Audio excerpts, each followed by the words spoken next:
Cognitive dissonance and bias are so strong. And once we lock in on an idea, it becomes very difficult to see evidence that contradicts that. And it also becomes very difficult to scrutinize evidence that supports it.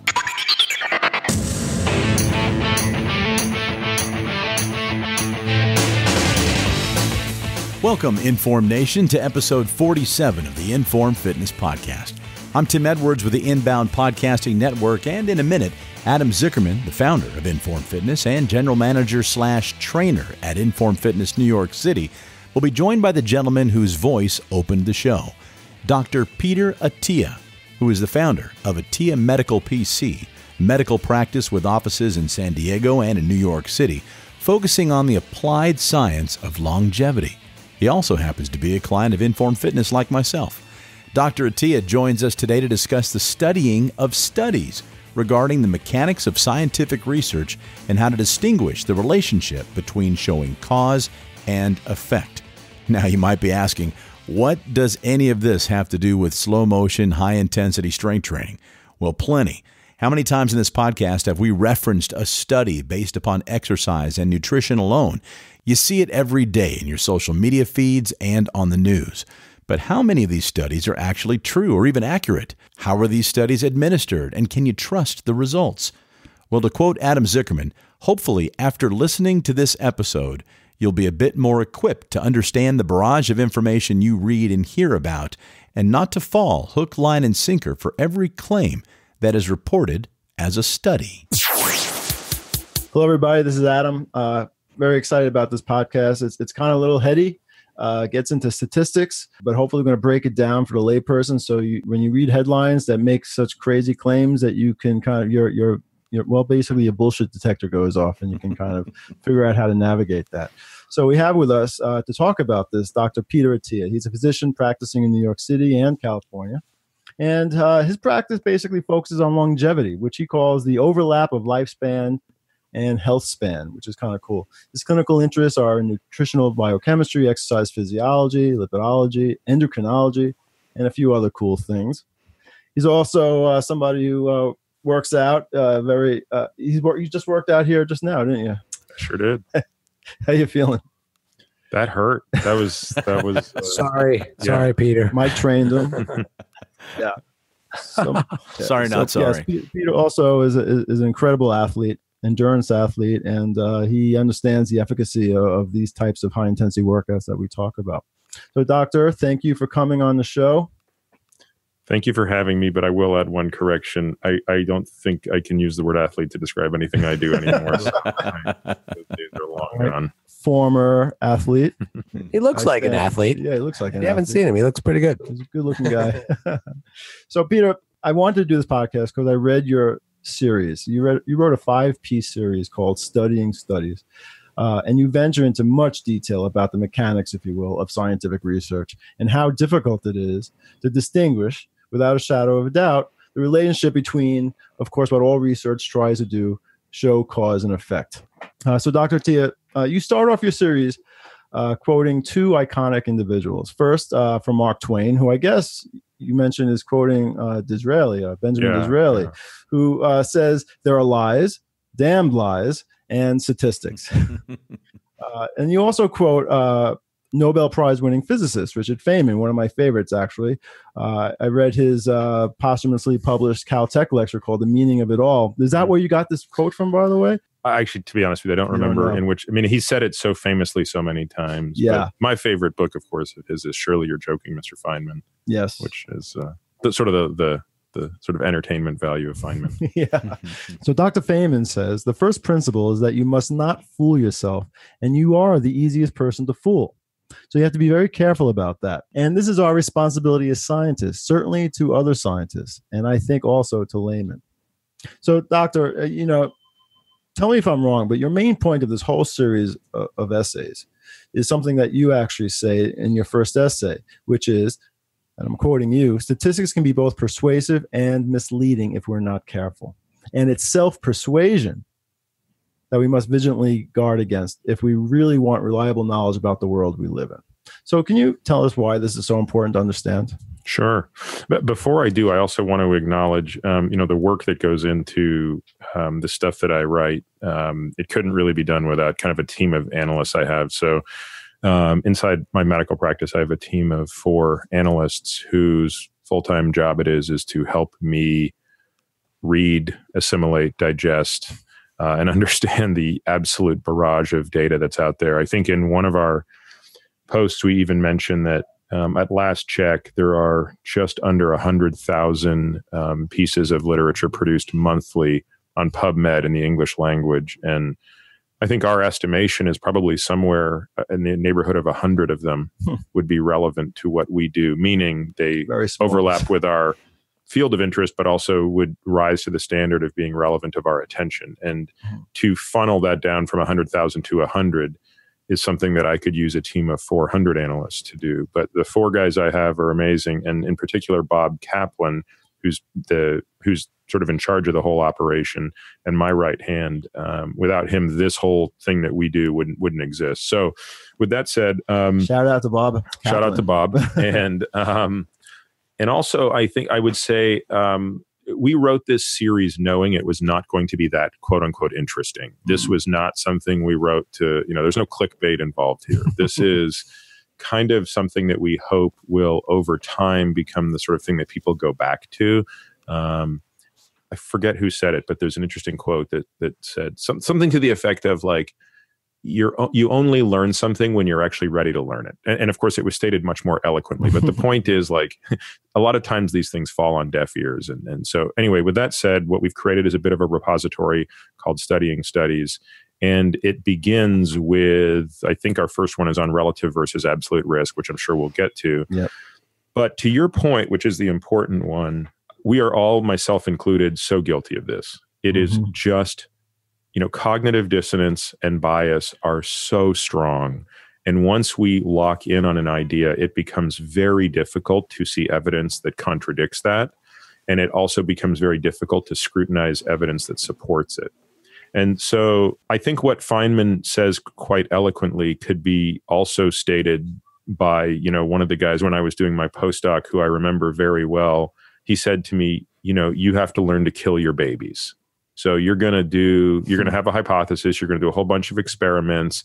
You're going to think you're getting an answer, and you're going to start to drive that answer. You're going to look at ways to see your data in a manner that makes your answer seem more believable. But you have to be able to scrutinize that to the point where you ultimately end up killing most of your babies. So I don't pretend to say that this is easy. I think this is actually very difficult, and in many ways, the easiest way to do it is doing it the way we try to do it, which is have more than one person involved and have opposing sets of eyes. I've spoken about this certainly in sort of other discussions around the notion of creating a blue team, red team. So this is something that's not uncommon in sort of experimental disciplines of science like physics. But I think it's frankly even valuable in things like a hedge fund. So for example, if you're trying to decide if, this stock is worth the price that it's being asked right now, you typically will send off a team of analysts to do a bunch of research on that. But that exercise can be much more powerful if you send off a blue team and a red team that don't necessarily communicate with each other in any way, shape, or form, but go and look at data and force themselves to make the for and against case. And then you compare it. So create a debate, like hoping that there'll be a debate. Absolutely. Yeah. So we internally kind of talk about this idea of blue team, red team as a way to keep ourselves honest, because I don't really trust myself that much. And I don't know that any individual should be able to trust themselves. No, I know I'm biased. I mean, totally. When it comes to just the way we train people and how we view exercise, and that's why like you said, you don't learn something until you're ready for it. And that's where I am in my career, trying to push the envelope with exercise science and knowledge. And, this can't be it, right? So there got to be more to all this. I think it was Carl Sagan that said, if there's an exception to the rule in science, the rule is wrong. Yeah. And I'm finding exceptions in exercise all the time. So, even I need to wake myself up and push the envelope and question everything that I do. And this is why I have you on the show today. Well, I think that speaks to something that makes biology much more difficult than physics or mathematics. So the first thing is, I think there are very few rules in biology in the way that we think of rules in, these other disciplines. So to your point, I don't think I could with a straight face make the case that there is one exercise regimen, one nutritional regimen, one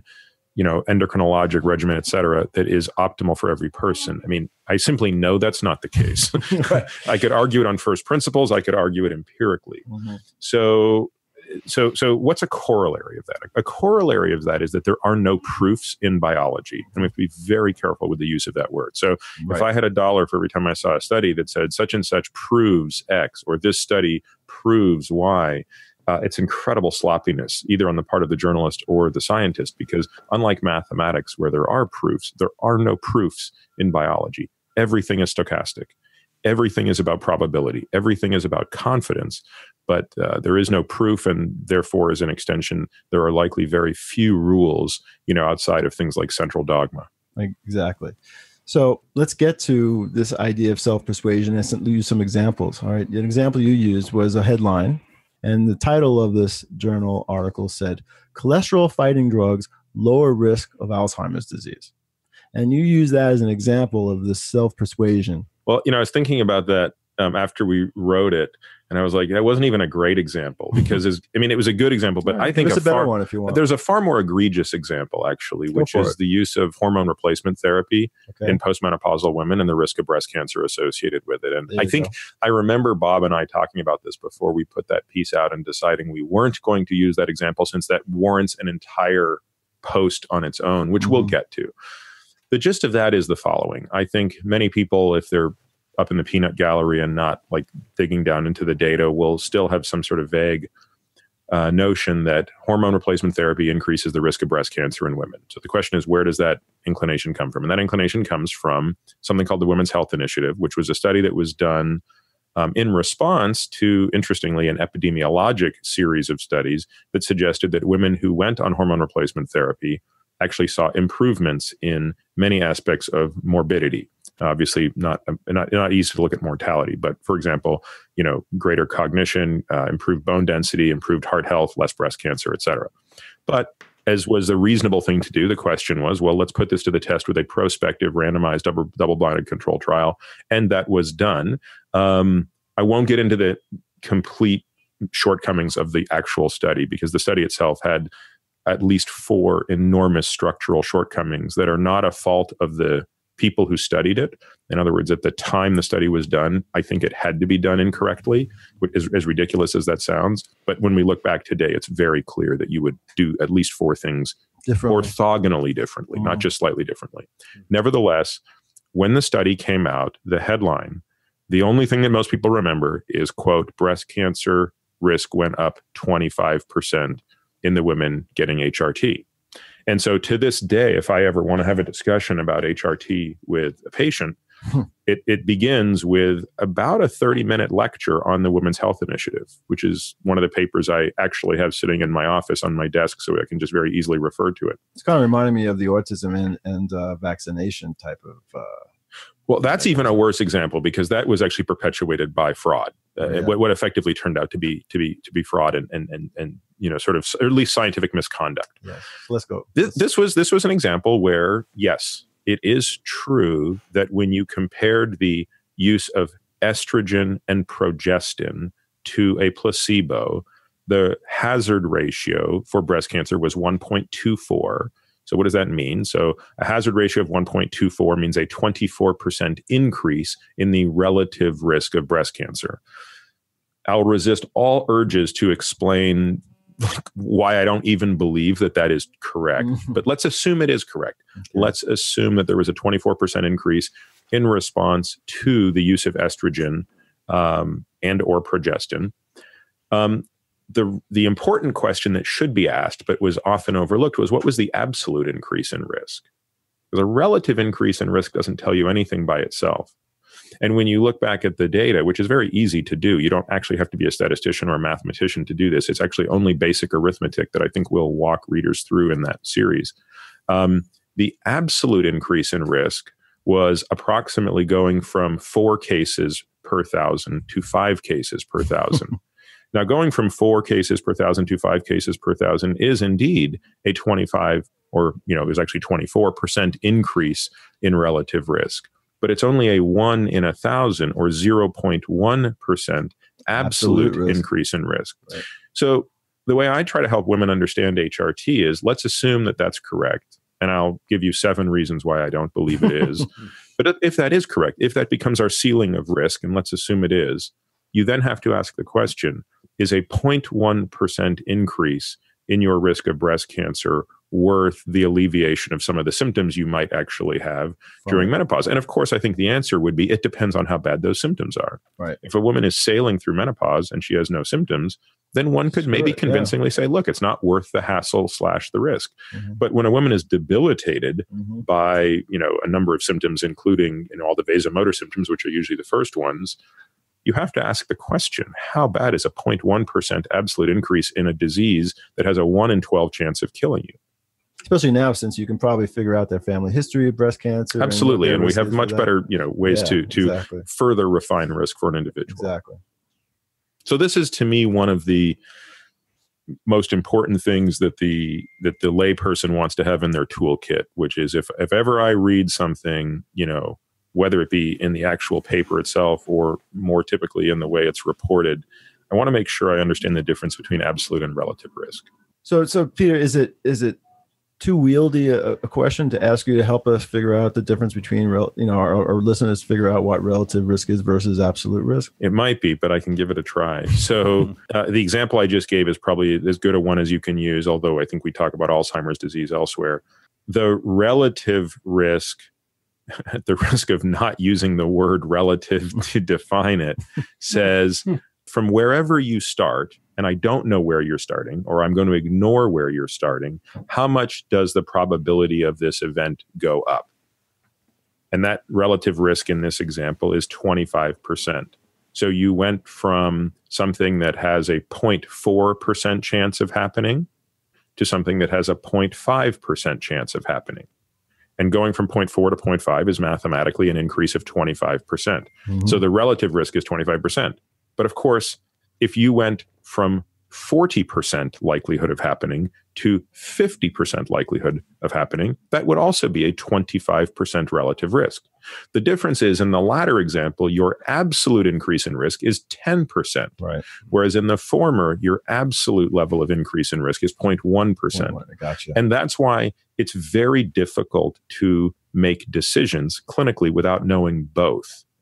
But because we are, I think, inherently a bunch of lazy people, and I would include myself in that just as anybody, we want headlines. We want, what's going to sound more exciting? There was a 0.1% increase in the risk of something, or there was a 25% increase. Both are correct, but both are incomplete in isolation.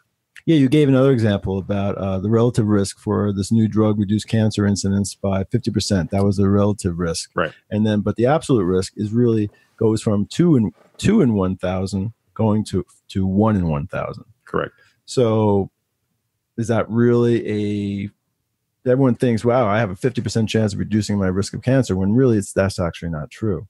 Well, it's true. It's true on a relative sense, basis, but then you now have to evaluate it's really the risk. It is dropping my absolute risk by 0.1% worth the trade-off of taking whatever this drug might be. Is. Exactly. All right. And you say we're messy creatures, and there are so many moving parts and pieces to what will influence the results of a study. For example, the exercise habits of individuals that make up a sample, or their access to healthcare, their smoking history, can confound the results of the study you're trying to prove an association of. So, like, one confounder I'd love you to talk about is this healthy user bias. All right, because that's a common one, and it's kind of easy to understand, and how that plays into studies, and how quickly, and how what I'm trying to do is trying to show how easy it is to have things screw up a study, and the results really might not be what we think they are. Yeah, so I mean, Richard Feynman does a great job, and there's a great clip on YouTube, and I'm sure I know we've linked to it somewhere in the blog, about he's giving a lecture at, I think it's either at Caltech or Cornell, but maybe you can find it in the show notes and link to it. But it's a beautiful, beautiful exercise of him on a blackboard walking through the scientific method. And he explains it in a way that I won't even try to reproduce, because it's just so priceless and Feynman-esque. But it's effectively, you make an observation, you make a guess, you design an experiment and compute the consequences of what your guess would be in other words, what would be the experimental outcome if your guess or hypothesis is correct?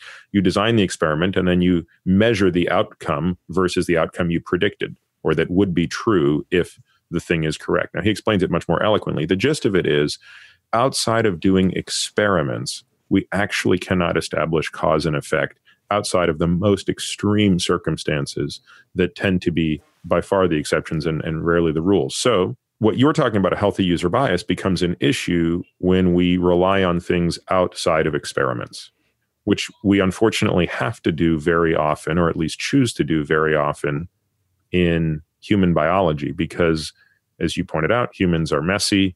We live for long periods of time. You can't study us in captivity. So it's very difficult to do an experiment. For example, if you wanted to demonstrate, do people who exercise 4 times a week or more have lower risks of pick your favorite disease versus people who don't exercise?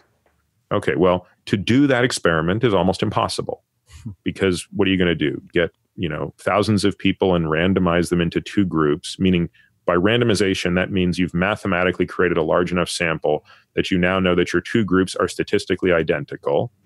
And now you have one group exercise 5 times a week and the other group never exercise. And first of all, you assume that they're doing that. How you could make them do that without putting them in captivity for 20 years, I don't know.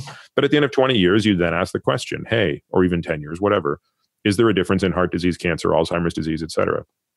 Now, we certainly think there would be, but we don't do that. Instead, what we do is we say, well, let's just actually go and survey the population. Let's take a backwards look and ask the question, okay, let's find people and do surveys and find out how much exercise everybody does. And then we'll stratify people. And we will then do a mathematical analysis to try to simplify for other variables and see if it gives us the answer. The problem with that is, if you're comparing people who on their own are choosing to exercise 5 times a week versus people who on their own are choosing not to exercise, the likelihood that you are able to also tease out every other difference, for example, their sleep habits, their eating habits, it's very unlikely. Yes, you can, using statistical analyses, probably simplify some of the more obvious differences, such as smoking.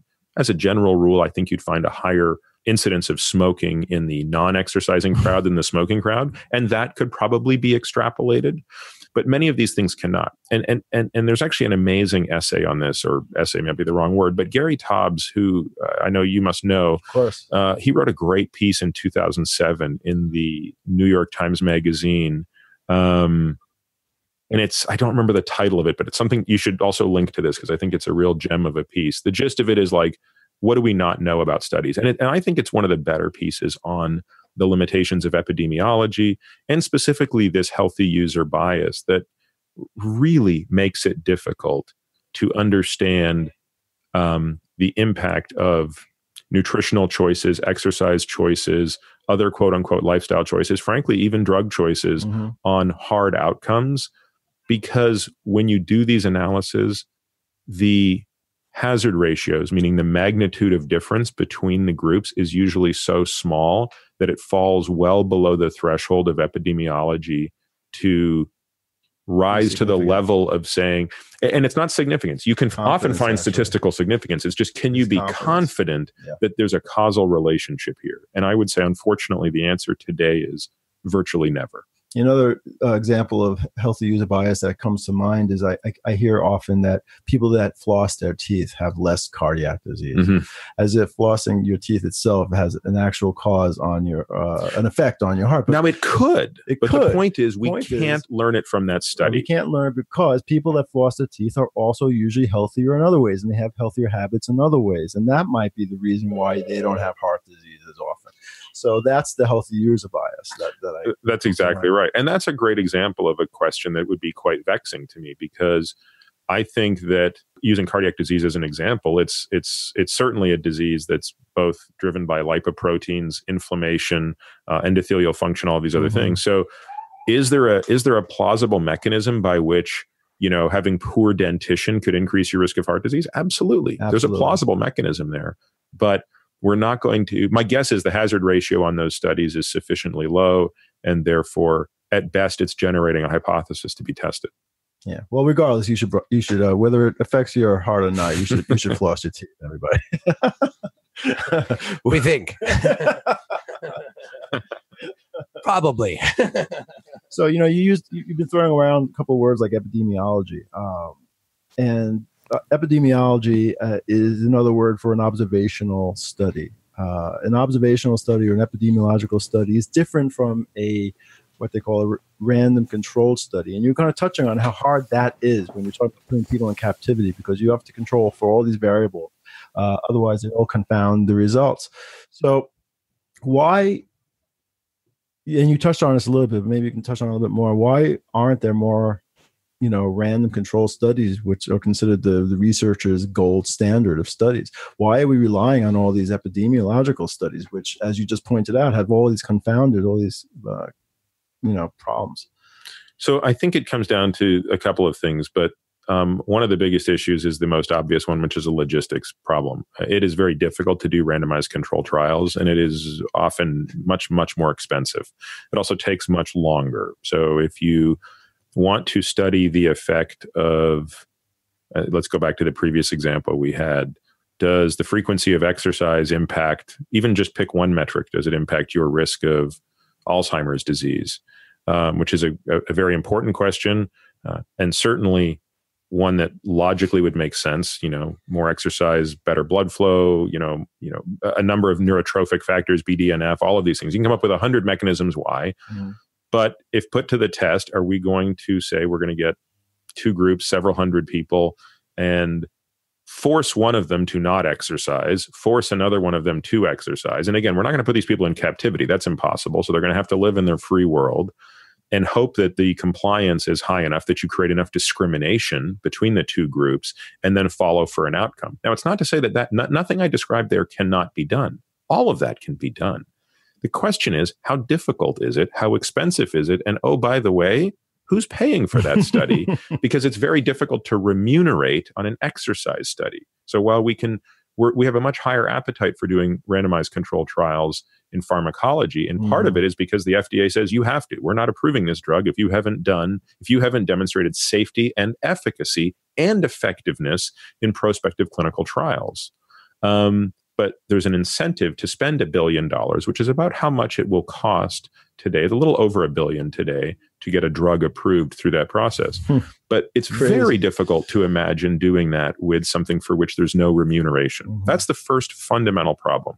The second one comes down to the ethical problem. Sometimes the most interesting questions are ones in which we just really don't think it would be ethical to randomize people to one of the two groups. In other words, you can't test harmful effects. Yeah, we can't. Not that this is debatable today, but certainly there was a great period of time after the landmark Surgeon General's report in the early 1960s demonizing smoking, between that and the widespread acceptance of the role that smoking played in lung cancer.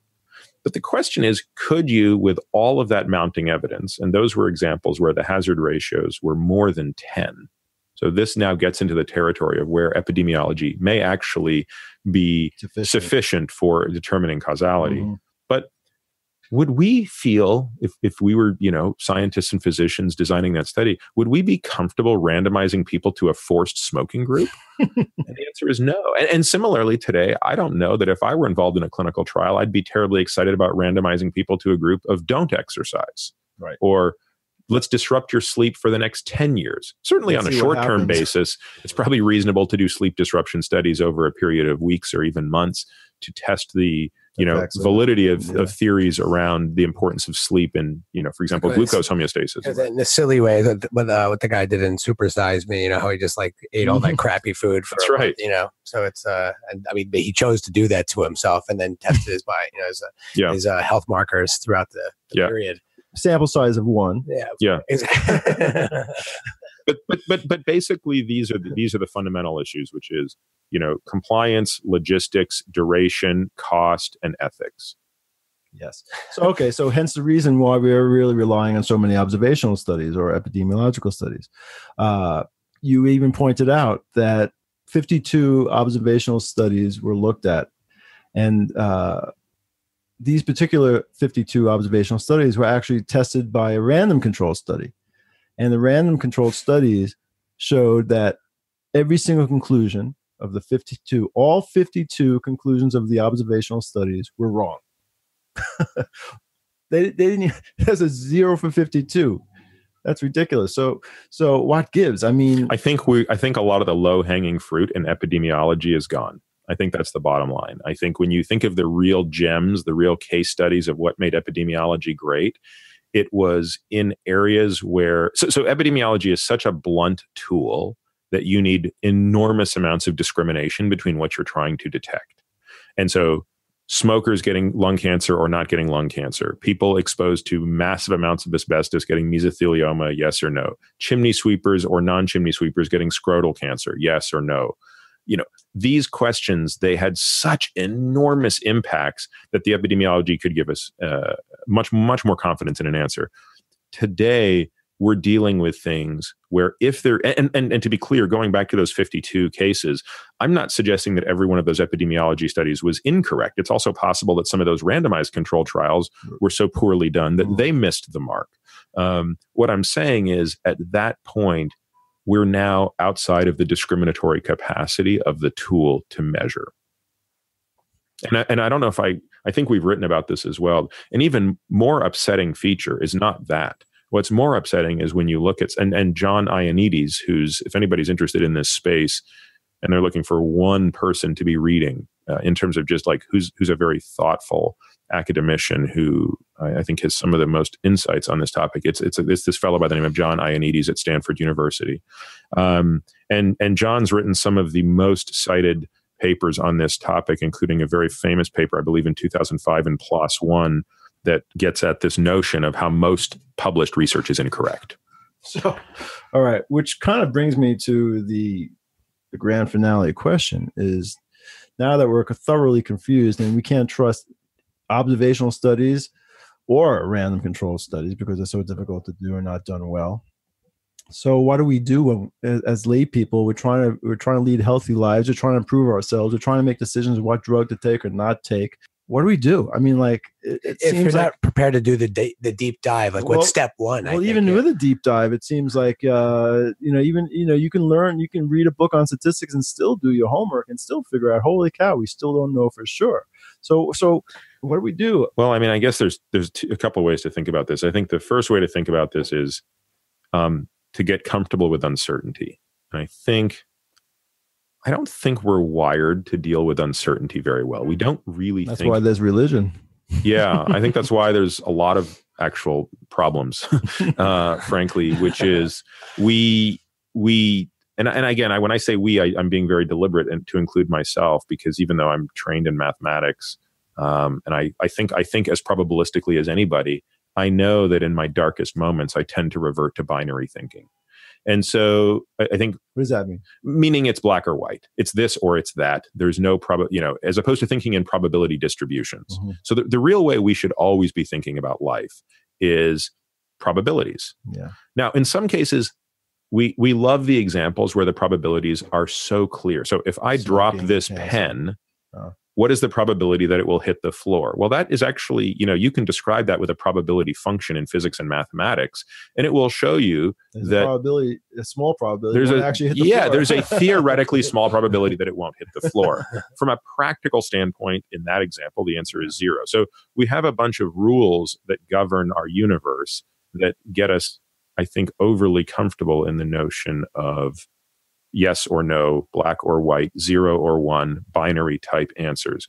In sort of engineering, we describe that as being digital, on or off. Gotcha. The opposing concept is called analog, where you have a sliding scale from 0 to 1. You turn up the lever, and so that's, to me, biology is much more analog than digital, and therefore, for every question, you just have to say, well, we may never actually know the answer to this. What I have to do if I'm making a decision, or what my doctor has to do if she's making the decision, or at least advising me on the decision, is I have to be able to understand the risk-adjusted return on this investment. So the very simplest way I try to explain this to patients is using a 2x2 matrix. So on the x-axis is where I talk about the reward. On the y-axis, the vertical axis, is where I talk about the risk.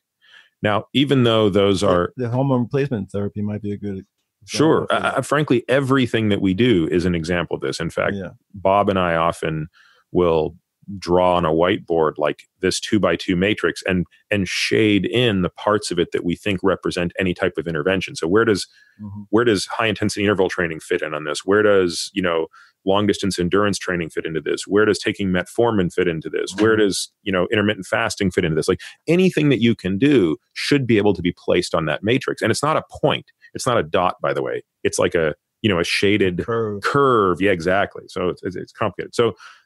But you can simplify this into a 2x2 as opposed to just a continuum. And the 2x2 would be, when dealing with the reward or the payoff, think about picking up a Bitcoin versus picking up a dollar bill.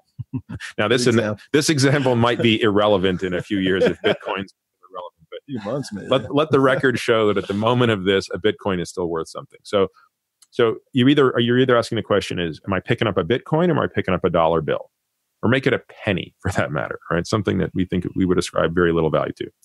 On the risk side, the question is, am I picking this thing up while it's sitting in front of a moving tricycle or a moving train? So I try to look at everything I do through that lens. And the first thing you want to realize is you never, ever want to be picking up dollar bills in front of moving trains. That's an obvious statement, but it's worth thinking through things that you might do. There are lots of things that I think people propose to do that in my mind amount to that. Picking up a dollar bill in front of a moving train. Yeah, you could get $1, but it could also be a catastrophic outcome. Conversely, there are very few opportunities that we aren't already aware of that are akin to picking up Bitcoins in front of tricycles. Most of those things have been realized. For example, not smoking is picking up a Bitcoin in front of a tricycle. Yeah. It's got a huge multiplier effect, and it's relatively safe to not smoke. Similarly, being insulin sensitive as an outcome is another one of those things where there's just no disagreement. There is complete convergence along the importance of insulin sensitivity with respect to cardiovascular health, cerebral health, cancer, et cetera.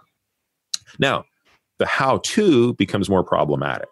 So, should one do this type of exercise versus that type of exercise? Should one take this drug versus that drug? Metformin I brought up before a moment ago because, I think about 10 years ago, it started to become pretty clear in what are called cohort studies, where you took backwards looks at data that were collected for other reasons. Retrospective. Yeah, these are retrospective cohort studies that were looking at patients with diabetes who were taking metformin versus those who weren't taking metformin, and they corrected for all sorts of factors. And, the suggestions looked pretty interesting, actually. Both on an absolute and relative basis, the metformin takers were getting a lot less cancer. Their relative risk reduction of cancer was about 25%, and their relative risk in mortality was about 38 to 40%. Again, I don't remember the absolute numbers, but they weren't trivial. It wasn't like one of these 0.1% questions. So it begged the question, should we be taking metformin for cancer prevention? Now, so at least 3 out of 5 patients will come in my office and they want to know if they should be taking metformin. And by full disclosure, I do. I've been taking metformin for 10 years. But I also like to point out to patients that I'm taking it in a really off-label way because I don't actually have data that talk about insulin-sensitive people taking metformin to reduce the risk of cancer. So to me, I don't think the benefit of taking metformin if you have diabetes, it's obvious, might be high enough that that's your Bitcoin. And I think metformin's a relatively safe drug, that it's probably closer to the tricycle than it is the train. Sure. But in someone like me, I think if I'm going to be brutally honest, it's really picking up a dollar bill. I don't believe I'm getting nearly the benefit of the patients with type 2 diabetes. And I say that based on subsequent cohort studies that looked at obese non-diabetics that were insulin resistant versus not, et cetera. So to your macro question, how the hell does one actually make sense of this? I think the short answer is you don't. There is no making total sense of this. There is no knowing what to do at all times. There's simply a process by which you think about things. And notice everything in that process involves your own lens for risk. Well, when you talked about you were describing the bicycle versus the train picking up a penny, I mean, that says it all, I think. I mean, that's the answer, because, when you were saying that, I was thinking about a comment that one of my clients made to me saying, listen, Adam, I remember what you told me, because this is a guy that I considered overtrained. He just worked out way too much, always getting hurt, always sore. And I said to him, I'm more of your risk manager than I am your trainer. In other words, squats are a great exercise. Deadlifts are a great exercise, but at what risk? Because doing squats with barbells and weights on your spine is just not worth the benefit, because it can be catastrophic. You might as well do leg press, and maybe a leg press machine is not as effective as a squat with dumbbells on it, but it's a lot less risky. So these are the decisions that we're making, how we train people, how we exercise. Yeah, maybe squats are better. Who knows? But I know they are a lot riskier. So let's take the less risky route. Yeah, I think that's a great example with, I'm a huge proponent of squats and deadlifts, but I'll still go through periods of time. Mike, we were talking earlier at the workout. You asked me before we started, hey, you got anything kind of bugging you? And it's like, yeah, my right SI joint's been bugging me for a little while. And I actually took 6 weeks off deadlifting, just focused on all single leg, isolateral, lots of lunges, lots of lateral stuff, and basically just had to give the thing a rest. Now, was that absolutely necessary? No, I'm sure I could have pushed through it. But yeah, the view was, look, I can probably get 80% of the benefit without the exposure and the risk. And I think when you are doing very, very heavy compound joint movements, rule number one is don't get hurt. And you talk to any good investor, they'll say rule number one is don't lose money. Now, Charlie Munger probably gets credit for being the first to say that, but I think any investor will say that. Rule number one, don't lose money. Rule number two, don't forget rule number one. And rule number one of exercise is don't get hurt. Yeah. Thank you so much. That was great. And sorry that we didn't have any great conclusion for you people, but that's reality. That there's a lot of uncertainty in this world. Now, I highly, highly recommend you read everything that Dr. Attia writes. He has a website, PeterAttiaMD.com, right? Peter Attia, ATTIA, MD.com. Read everything he writes. I highly recommend it. Thank you so much for coming on our show. That was very informative, very articulate. Thanks for having me.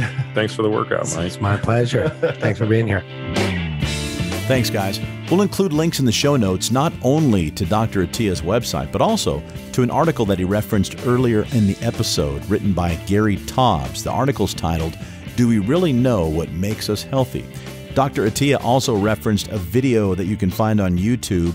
It's Richard Feynman's Scientific Method. We'll have a link in the show notes to that as well. You'll find additional links in the show notes that will direct you to the Inform Fitness website, where you'll find a free, slow-motion, high-intensity workout waiting for you.